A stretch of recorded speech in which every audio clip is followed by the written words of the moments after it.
우리 이제 하나님 말씀 요한 11장 15절부터 25절까지 말씀입니다. 함께 합독하시겠습니다. 그들이 아침 식사를 끝마치자 예수께서 시몬 베드로에게 말씀하셨습니다. 요한의 아들 시몬아, 내가 이 사람들보다 나를 더 사랑하느냐? 베드로가 말했습니다. 예, 주여, 제가 주를 사랑하는 것을 주께서 아십니다. 예수께서 베드로에게 말씀하셨습니다. 내 어린 양떼를 먹여라. 예수께서 베드로에게 다시 말씀하셨습니다. 요한의 아들 시몬아, 내가 나를 사랑하느냐? 베드로가 예수께 대답했습니다.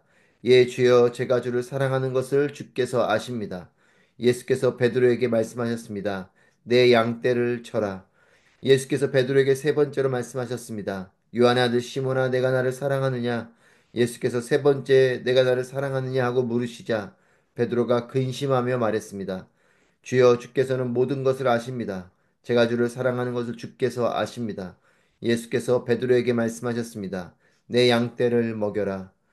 내가 진실로 진실로 내게 말한다. 내가 젊어서는 스스로 옷 입고 원하는 곳으로 다녔지만 늙어서는 남들이 내 팔을 벌리고 너를 묶고 내가 원하지 않는 곳으로 너를 끌고 갈 것이다.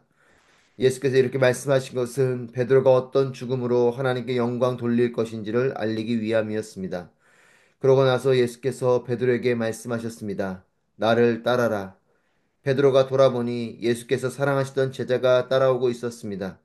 이 제자는 만찬에서 예수께 기대어 주여, 주를 배반한 사람이 누구입니까? 라고 물었던 사람이었습니다. 베드로가 그 제자를 보며 예수께 물었습니다. 주여, 이 사람은 어떻게 되겠습니까? 예수께서 베드로에게 대답하셨습니다. 내가 돌아올 때까지 그가 살아있기를 내가 원한다 할지라도 그것이 너와 무슨 상관이 있겠느냐? 너는 나를 따라라.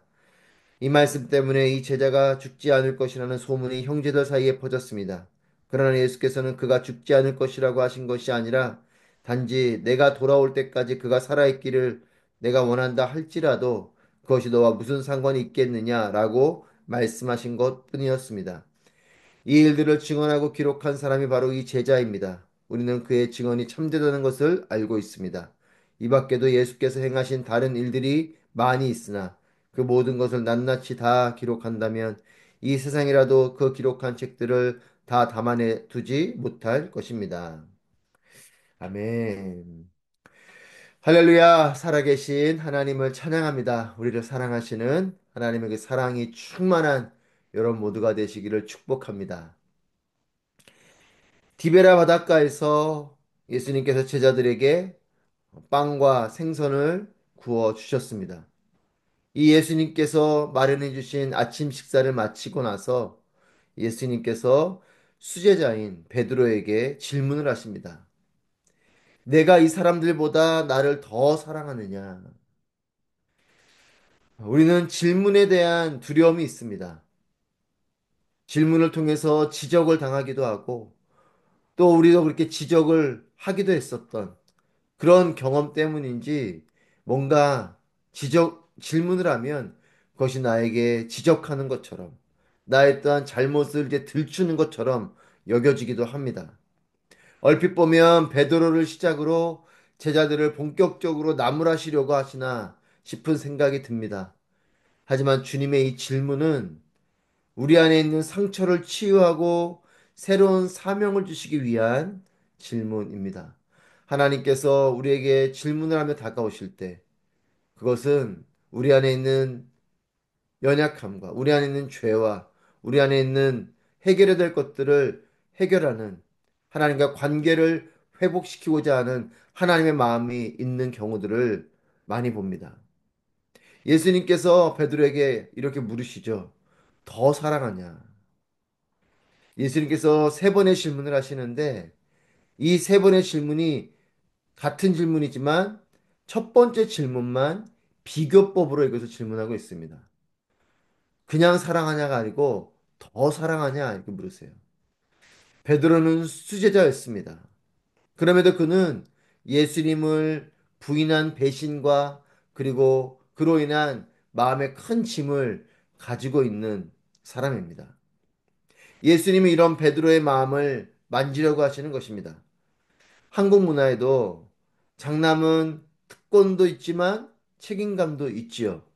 그렇기 때문에 장남들은 뭔가 잘해야 한다는 부담과 또 잘못을 저질렀을 때의 마음의 짐이 더 큰 경우를 보게 됩니다. 베드로도 그렇습니다. 자신이 수제자였는데 내가 예수님을 부인했다는 것. 수제자인 내가 예수님이 십자가의 죽음을 말씀하실 때에도 베드로는 말했죠. 내가 주님을 떠나지 않겠습니다. 주님과 함께 늘 나아가겠습니다. 말했던 그입니다. 하지만 예수님을 세 번이나 부인했습니다. 그것에 대한 마음의 죄송함과 또한 부담이 있는 것이죠. 예수님은 베드로에게 수제자임에도 이런 큰 배신을 했다니 하는 그 마음의 짐을 벗어버리고 그저 나를 향한 사랑을 다짐하며 나와의 관계를 회복하자 하고 말씀하는 것입니다. 그 마음으로 베드로에게 묻는 것이죠. 이 다른 이 제자들보다 더 나를 사랑하냐? 그리고 두 번째, 세 번째 질문은 다른 사람들 그리고 수제자의 자리를 의식하는 것이 아니라 베드로 스스로의 주님을 향한 진정한 사랑의 고백을 물으시는 것입니다. 내가 나를 사랑하느냐? 베드로는 예수님의 이 세 번의 질문 속에 같은 대답을 합니다. 주를 사랑하는 것을 주께서 하십니다. 같은 대답을 하지만 유독 세 번째 질문 앞에서는 근심하며 말했다. 이렇게 요한이 기록해 두고 있습니다. 반복된 질문을 하는 것은 예수님 편에서는 분명한 고백을 확인하고자 하는 것이고 이 세 번의 질문 속에 베드로는 자신의 이 주님을 향한 사랑의 고백이 진정성이 있는 고백인가 고민하게 하는 부분이 있죠. 여러분, 우리도 그럴 때가 있습니다. 누군가 반복적으로 물어보면 내가 정말 그런가? 예를 들면 구원받았습니까? 누가 묻는다면 처음에 구원받았습니다. 말하지만 계속 누군가가 정말 구원받았습니까? 구원받았습니까? 계속 물으면 내 마음에 대한 이 고백의 진정성을 확인하며 대답하게 되는 거죠. 내가 정말 구원받았는가? 이런 생각을 하게 되는 거죠. 그러니까 베드로도 예수님께서 사랑하냐 반복해서 물으시니까 대답을 하는 가운데에 내가 정말 주님을 사랑하는가 돌아보게 되기도 하고 또 주님이 이걸 왜 자꾸 물으시지? 이런 마음이 들었을지도 모릅니다. 근심하며 대답을 하죠. 하지만 베드로는 주님을 사랑한다라고 고백을 합니다. 이런 주님을 사랑한다고 고백하는 베드로에게 예수님은 내 양떼를 먹여라 라고 말씀하십니다. 양떼를 쳐라, 양떼를 먹여라 다 동일한 의미이죠. 목양을 하라는 것입니다. 예수님께서 허락하신 자들을 잘 양육하라는 것이죠. 오늘 본문을 통해서 예수님은 베드로에게 두 가지를 말씀하시는데 하나는 사명의 삶이고 하나는 고백의 삶입니다. 사명의 삶. 베드로에게 주시는 이 사명은 목양의 사명입니다. 양떼를 먹여라. 양떼를 쳐라. 그리고 이 사명은 예수님을 사랑하는 마음으로 시작하는 것이에요. 너가 나를 사랑하냐? 이걸 물으시면서 베드로와 예수님과의 관계를 회복시키며 또 사명을 주시기 전에 먼저는 그 사명의 시작은 예수님을 사랑하는 마음으로 시작하는 것을 깨닫게 하십니다. 주님을 위해 감당하는 모든 사명, 주님을 위해 감당하는 모든 사역, 그리고 자기가 져야 될 이 십자가의 이 각자에게 주어지는 이 사명은 주님을 사랑하는 마음으로 시작이 되는 것입니다. 주님을 사랑하는 마음. 어제도 우리 예꿈과 꿈땅 우리 교회학교에서 스프링 캠프와 또한 성경학교를 하는데 우리 선생님들 또 도우러 오신 모든 손길들 또 우리 목회자분 섬기시는 모습을 볼 때에 정말 그 얼굴 속에서 주님을 사랑하는 마음을 보게 됩니다. 정말 예수님 사랑하는 마음으로 우리 아이들을 사랑하고 그 마음으로 열심히 섬기시는 그 모습을 볼 때에 정말 그 주어진 사역들을 또한 자신에게 맡겨진 그 사명들을 기쁨으로 감당하는 것을 보았습니다. 그렇습니다. 우리의 사명은 또 우리에게 주어지는 그 사역들은 또 우리 각자가 져야 되는 우리에게 주신 그 사명, 그 십자가의 그 삶은 예수님을 사랑하는 마음으로 하는 것입니다. 나를 사랑하는 마음, 나를 드러내고자 하는 마음, 그것이 우리의 동기가 될 수 없고 예수님을 사랑하는 마음으로 하는 것이죠. 주님은 오늘도 우리에게 질문하십니다. 우리에게도 이렇게 물으시는 것이죠. 너가 나를 사랑하느냐?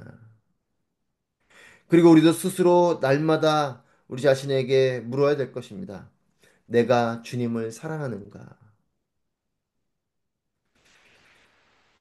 또 베드로에게는 고백의 삶을 말씀하십니다. 예수님께서 베드로에게 내 양떼를 먹여라, 내 양떼를 쳐라 이렇게 사명을 주시면서 그의 앞날을 말씀해 주십니다.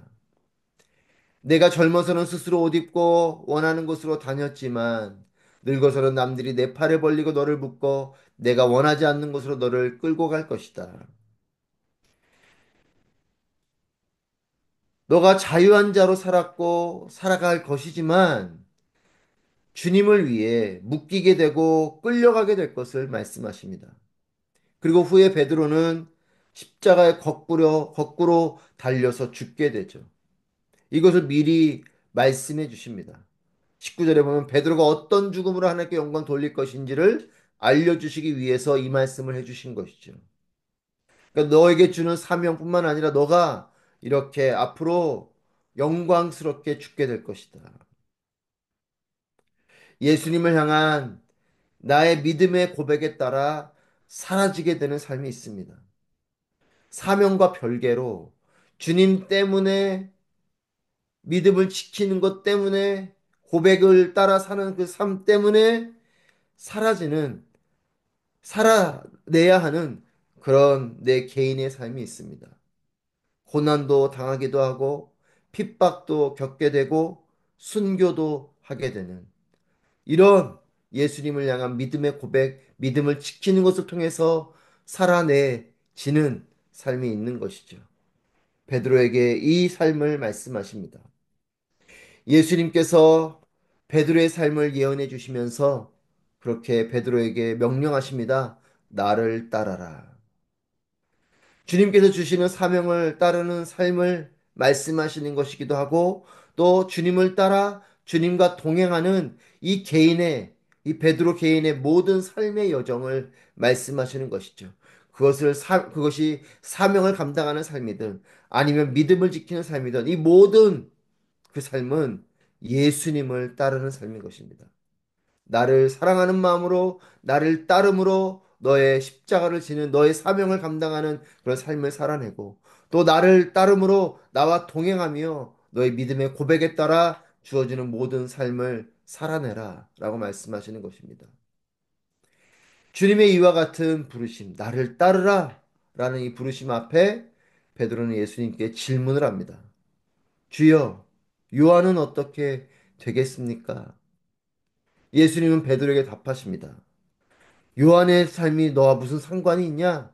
너는 그저 나를 따라라 라고 말씀하십니다. 사랑하는 여러분, 우리도 주님께서 우리에게도 말씀하십니다. 나를 따르라.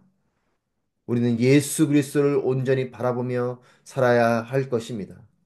어린 양 예수 그리스도, 그분을 바라보며 그분을 따라가며 그 목자 되신 예수님의 음성을 들으며 그 음성대로 순종하여 따라갈 때 우리는 예수님을 사랑하며 또 예수님께 주신 사명을 좇아서 살아가게 될 것입니다. 신앙은 개인적인 것이에요. 다른 이의 사명, 다른 이의 삶과 비교하는 것이 아닙니다. 내게 주신 사명을 따라서 내게 주신 삶을 묵묵히 살아내는 것이죠. 사단은 우리에게 어쩌면 비교의 마음을 줄 것입니다. 제자들도 그랬죠. 나중에 누가 주님 편에 앉을 것인가? 주님의 오른쪽에 앉을 것인가? 누가 주님께 더 사랑을 받게 될 것인가? 누가 더 나은 자인가? 이것이 제자들의 관심사였죠. 우리에게도 그런지도 모릅니다. 여러분, 믿음의 삶을, 우리에게 주신 그 사명을, 우리 각자에게 주어진 달란트, 우리 각자에게 주어진 그 삶을, 그 사명을 비교하며 살지 마시고, 그저 내게 주신 나의 예수님을 고백하며 나의 예수님을 따라 주님 말씀하시는 대로 내게 주신 그 사명을 쫓아서 한 달란트 정도의 사명이면 한 달란트에 맞게, 다섯 달란트의 사명이면 다섯 달란트에 맞게 그냥 묵묵히 예수님을 바라보며 나아가는 것이죠. 비교하며 그곳으로 인해서 비참해지거나 또는 교만해지거나 이렇게 나아가는 것이 아니라 그저 내게 주신 그 삶을 묵묵히 따라가는 그런 예수를 따라가는 우리의 삶이 되기를 바랍니다. 예수님과 동행하는 삶이 되는 우리 모두가 되기를 축복합니다. 주님을 따라 주님과 동행하는 삶을 살아가십시오. 주님 곁에 있으면 주님의 음성을 듣게 될 것입니다. 주님 곁에 머물러 주님께 집중하여 나아갈 때 우리는 주님의 얼굴을 보게 될 것이요. 주님의 음성을 듣게 될 것입니다. 주님을 향한 믿음의 고백으로 살아가십시오. 나의 고백을 주님께 하십시오. 나의 하나님으로 고백하시고, 나의 주님으로 고백하십시오. 누군가의 하나님, 누군가의 주님이 아닌, 그냥 종교적인 부분에서의 하나님이 아니고, 나의 하나님, 나의 예수님, 나의 성령님, 고백하는 우리의 삶이 되기를 바랍니다. 주님께서 말씀하시고, 사명을 따라 사는 우리 모두가 되기를 바랍니다. 주님 곁에 머물 때, 주님 말씀하시는 걸 들으시고, 또한 나에게도 그 사명을 말씀해 주실 것이에요. 그 사명을 말씀하실 때 그 사명을 따라 나아가십시오. 나의 믿음의 고백과 나의 주님과의 친밀한 기도와 그것이 어떤 일이든 다른 이의 기도와 다른 이의 신앙으로 사는 것이 아니라 나의 믿음의 고백과 나의 주님과의 친밀한 고백과 또 내게 주신 그 사명을 쫓아서 순종하며 살아가는 우리 모두가 되기를 주님의 이름으로 축복합니다. 주님을 향한 사랑을 회복하십시오. 여전히 나를 사랑하시고 나와 함께 하시는 주님의 사랑이 나를 살리시고 또한 우리 가정과 우리의 교회와 또한 이 세상을 살리게 될 것입니다. 주님은 나를 떠나지 않으십니다. 나를 사랑하십니다. 그리고 우리에게도 물으십니다. 내가 나를 사랑하느냐? 우리도 주님께 주님을 사랑한다고 믿음으로 고백하며 주님의 음성을 듣고 주님을 따라 사명을 따라 나아가는 우리 모두가 되기를 주님의 이름으로 축복합니다. 기도하겠습니다.